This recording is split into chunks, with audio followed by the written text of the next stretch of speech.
فرمایا تم کہتے ہو حکومت تمہیں ملے گی؟ فرمایا بھائی سنو، حکومت اسے ملتی ہے جسے اللہ عطا کرتا ہے۔ بات ختم کر دی۔ سچ بولیں زندگی میں، سچی بات کریں۔ اللہ کے رسول صلی اللہ علیہ وسلم نے ہمیں پہلا سبق سچ کا دیا۔ اسے سادی تقریر نہ سمجھنا، یہ عنوان دین ہے۔ اپنی زندگی سے جھوٹ کو نکال دیں۔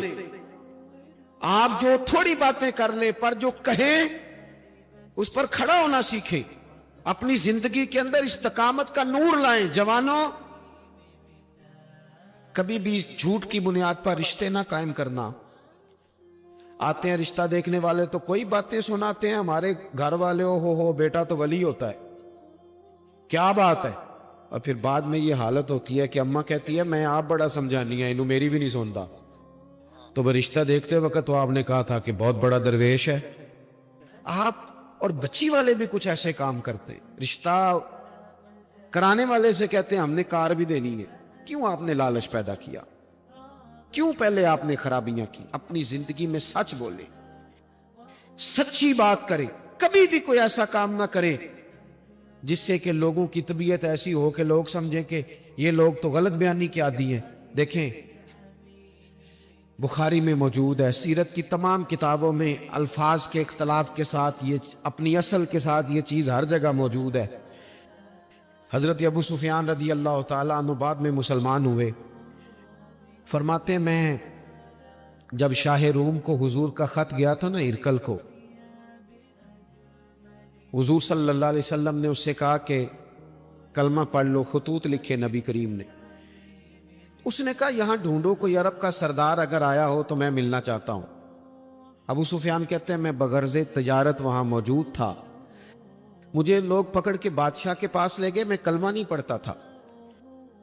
جب کوئی کسی کا مخالف ہوتا ہے تو اس نے کوئی کہانی بھی یاد کی ہوئی ہوتی ہے۔ ان لوگوں نے کہانی بھی یاد کی ہوئی تھی، معاذ اللہ جادوگر ہیں، شاعر ہیں، یہ کہانیاں بھی سناتے تھے۔ کہتے ہیں کہ مجھے وہ لے گئے، بادشاہ کے سامنے کھڑا کر دیا۔ اب بادشاہ نے سوالات پوچھے، میں کوئی حق میں نہیں تھا کہ میں حق میں باتیں کرتا، میں تو اس وقت تک کلمہ نہیں پڑھتا تھا، اور جو کفار کہتے تھے وہ ساری باتیں میں نے کرنی تھی۔ کہتے ہیں بادشاہ نے اپنے دربار میں کھڑا کر کے سوال کیے، بڑے سوال پوچھے، بڑے میں نے جواب دیے، بڑے سوال پوچھے۔ یہ بھی پوچھا کہ ماننے والے ان کے غریب ہیں کہ امیر ہیں؟ میں نے کہا نہیں، ماڑے ماڑے بندے ہیں۔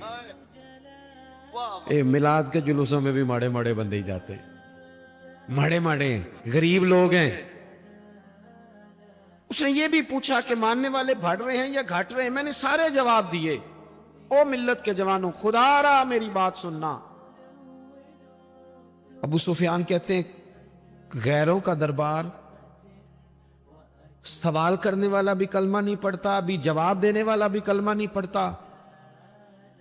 اس نے مجھ سے کہا کہ آپ نے بتایا کہ آپ رشتے میں چچا ہوتے ہیں، یہ بتاؤ وہ جنہوں نے اعلان نبوت کیا ہے کیا کبھی انہوں نے جھوٹ بھی بولا ہے؟ آج لوگوں نے نام نہیں بدل دیا جھوٹ کا، کچھ نے بہانہ نام رکھ دیا جھوٹ کا، جو میں نے بہانہ کر دیا تھا۔ کچھ کہتے ہیں جی وہ تو میں نے تو بس ایسی بات، وہ تو میں نے مذاق کیا تھا۔ جھوٹ کے نام نہیں بدل دیے لوگوں نے۔ ابو سفیان کہتے ہیں مجھ سے بادشاہ کھڑا کر کے پوچھنے لگا کیا کبھی انہوں نے جھوٹ بھی بولا ہے؟ ابو سفیان کہتے ہیں کہ لمحے کے لیے میرے دل میں آیا کہہ دوں کہ بولا ہے۔ پھر میں نے کہا ایک تو یہ عرب کی وفاداری کے خلاف ہے، اور دوسرا میں کہوں گا وہ جادوگر ہیں تو شاید کو ایک سیکنڈ کے لیے توجہ کرے، میں کہوں گا وہ شاعر ہیں شاید کو توجہ کرے، اور مدینے والے نے جھوٹ بولا یہ تو مانے گا ہی کوئی نہیں۔ سنو، جن چیزوں کو معمولی سمجھ کے ہم نے رائج کیا وہ ہمارا وقار لے گئی۔ دنیا ہم پر اعتماد نہیں کرتی۔ ہم اس ملک میں بستے ہیں جہاں زلزلہ بھی آئے تو غیر ملکی امداد کرنا چاہیں تو وہ کہتے ہیں حکومتوں کے ہاتھ میں نہیں دیں گے، خود جائیں گے۔ ہمارا یہ حال ہو گیا ہے کہ قوم پر اعتماد اٹھ گیا دنیا کا۔ ہمیں پلٹنا ہے، ہم نے دیکھنا ہے ہمارا رویہ کیا ہے، ہمارا انداز کیا۔ تھوڑی کر لیں باتیں، کو ضروری ہے صبح شام بولنا؟ تھوڑے کر لیں باتیں۔